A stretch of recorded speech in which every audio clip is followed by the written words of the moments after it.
আসসালামু আলাইকুম রহমতুল্লাহ। আমি রিজা আক্তার আমাদের ইউটিউব চ্যানেল থেকে জানাচ্ছি আপনাদের সবাইকে স্বাগতম। আজকের ভিডিওতে আমি আলোচনা করব কিডনি গাছের উপকারিতা নিয়ে। প্রিয় দর্শকবিন্দু, কিডনি গাছের উপকারিতা জানতে সম্পূর্ণ ভিডিওটি না টেনে মনোযোগ দিয়ে দেখুন। কিডনি গাছ গ্রাম অঞ্চলে অনেক সময় এই বিভিন্ন নামে পরিচিত এই গাছটি। এছাড়াও কিডনির সমস্যার চিকিৎসায় ব্যবহৃত কিছু নির্দিষ্ট ভেষজকেও অনেক সময় স্থানীয়ভাবে অনেক নাম দেওয়া হয়। কিডনির জন্য এই গাছটা অনেক উপকারী।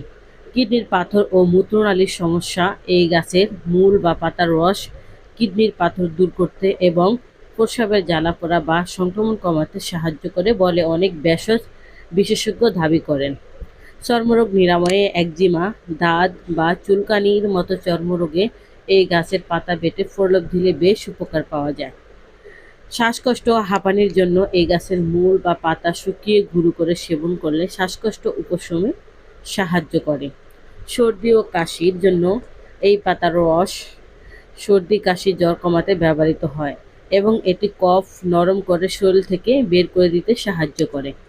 ফোলা বা ব্যথা উপশমের জন্য শরীরের কোনো অংশ ফুলে গেলে বা বিষাক্ত পোকামাকড় কামড়ালে এই গাছের পাতা পিষে গরম করে লাগালে ব্যথা ও ফোলা দ্রুত কমে যায়।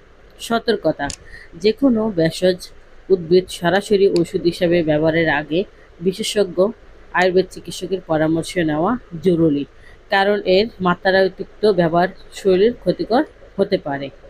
আমরা আয়ুর্বেদ চিকিৎসা দিয়ে থাকি। আয়ুর্বেদ ওষুধ আল্লাহর দেওয়া গাছ-গাছড়া, লতাপাতা দিয়ে তৈরি করা হয়। এর কোনো পার্শ্ব প্রতিক্রিয়া নেই। তাই আসুন আমরা আয়ুর্বেদ চিকিৎসা নেই, নিজেও সুস্থ থাকি, পরিবারের সবাইকে সুস্থ রাখি। আমরা থ্যালাসেমিয়া বা রক্তশূন্যতা সহ সকল ধরনের চিকিৎসা দিয়ে থাকি। তাই যে কোনো রোগের সমস্যা সমাধানের জন্য এখনই স্ক্রিনে দেওয়া ফোন নাম্বারে যোগাযোগ করুন অথবা আমাদের চেম্বারে চলে আসুন।